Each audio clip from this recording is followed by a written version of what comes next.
Hi, so in today's video, I wanted to share a spreadsheet that I've just been building to help me monitor how I'm tracking towards monetization on YouTube. So I have got another channel, which is fairly early stages, as you can see from the data. So this spreadsheet is intended to give you an idea of how long it will take you to become monetized.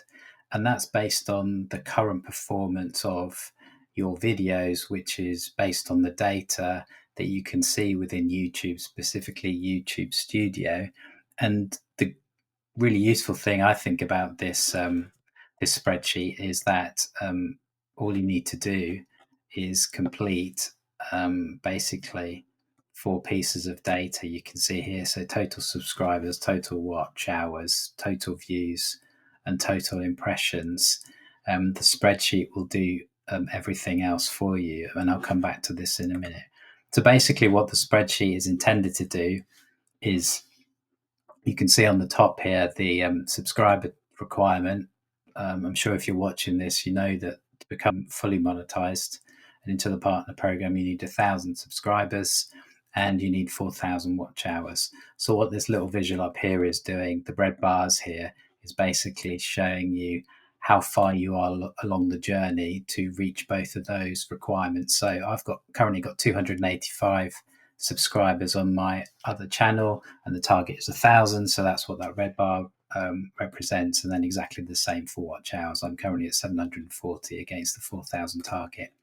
So this section below here, which I'm highlighting, that is all the current data. Again, that's taken from the previous or the other tab, which I'll come on to. So it knows that I'm currently at 285 subscribers, 740 watch hours. The total views I've had to achieve that, and then the impressions that I've had to achieve that. It then calculates the AVD and then the CTR based on those. Now, it's interesting, the CTR that this is giving based on the calculations using this data here is slightly different to what's in YouTube. Now, I don't understand why that is, but for the purposes of this, I'm going to go with the CTR this calculates. And then this here is my sub conversion rate. So basically, what that is saying, it looks at your total views and then works out what the percentage is, i.e., number of subscribers based on the views will give you a percentage conversion rate. Then what it does in the section below is it will give you kind of a guide on what your daily target should be around views, impressions, and watch hours. So what it's telling me at the moment is I need to be averaging 213 views a day across all my videos. To achieve that, based on the data above, the CTR, etc., I need about 3,500 impressions, and then I need to be delivering, or I need to get 12 watch hours per day. And then on this side here on the right, what it's saying is the forecast and the target. So I've set a monetization date by the end of April 27. So that gives me 265 days remaining. I need to find another 3,260 watch hours in effect. And to achieve that, what it's telling me is that I need 56,000, just under 56,500 views. And again, based on the data, the CTR, etc., I need just under 930,000 impressions to achieve that. And then this information here is highlighted, and this is basically telling me how far I am off my forecast in terms of subscribers and watch hours. And this is based on the charts we've got below here. So this chart here on the left, that is that's for subscriber progress versus the forecast. So the blue bars is how many subscribers I've got, and then the red line is the forecast. And then to work out that I'm 10 below, it just looks at to where the blue bars are against the red. And then also below that, this chart here just looks at the daily variance of where I need to be versus the target. So you can see, sorry, not the daily variance.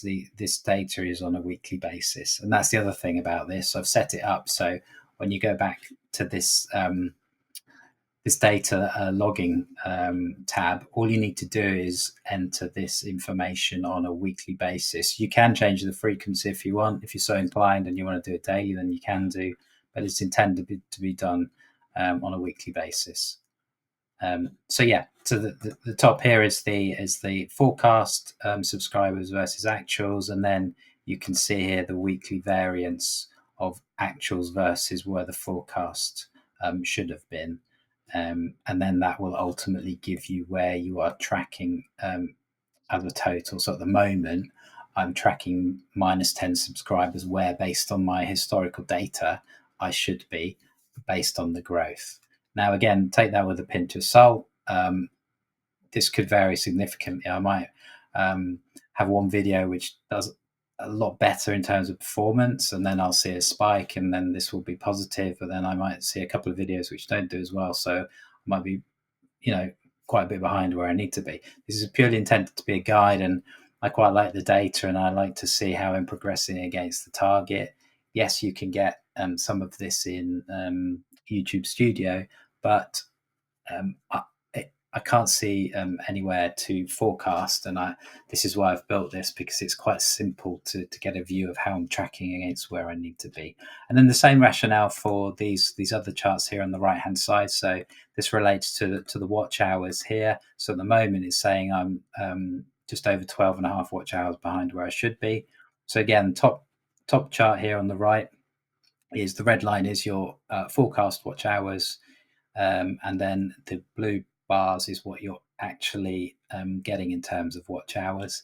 And then again, the chart below is the plus minus variance forecast against what's actually happening on a weekly basis.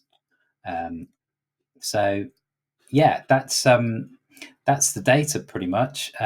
Just to go to the data log, as I talked about, all you need to do is input on a weekly basis these four bits of information. So the subscribers you have on that given date, the total watch hours, the total views, and total impressions. And again, you can get all that information from within YouTube Studio quite easily.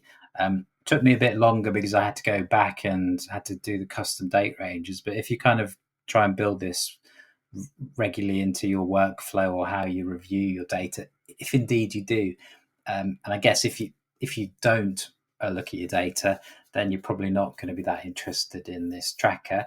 Although I would advise looking at the data. It can be really helpful to understand how videos are performing. But word of caution on that, and something I need to teach myself or learn from myself, is not to get too bogged down in the data. So it can be very easy just to go in and keep checking the YouTube Studio app. So yeah, as I said, all you need to do is put those four in, and then what it will do here on column F and G is it will forecast moving forward how many subscribers and watch hours you're going to get. And it does that based on the growth you're seeing from the data you've already input. Now, if you look at this data, these numbers start becoming very big very quickly. So a word of caution on this, because it basically uses the same growth rates you're experiencing early on continuously for the period that you set. Now, I'm not convinced that's going to happen. There'll certainly be peaks and troughs, but if I started to put some data in here, which was actually less, say I'd only gone up to 287 by next week, and then only 290 by the following week, it's going to calculate all that data and then reflect that in the growth accordingly. So that's all I would say about this. I'm not for 1 minute thinking that my subscriber count will be at 3.3 million by the 10th of July 27. But that said, this is still quite useful, certainly for going back to here is to see how we're tracking against the 1,000 and 4,000 targets. Anyway, if this has been useful, then and you'd like access to this spreadsheet, then perhaps can you leave a comment below in the comment section, say yeah, you'd be interested, and I'd welcome any thoughts, feedback, suggestions, anything else you might like to see in this. The point is, though, to try and keep it as simple as possible, not make the task of adding the data too onerous. As I said, it's very simple. Do this on a weekly basis, put in 4 bits of data. But yeah, if this has been useful or handy, then perhaps consider leaving a like. And if you want to follow my journey on getting my main channel monetized, then please do consider subscribing. Many thanks.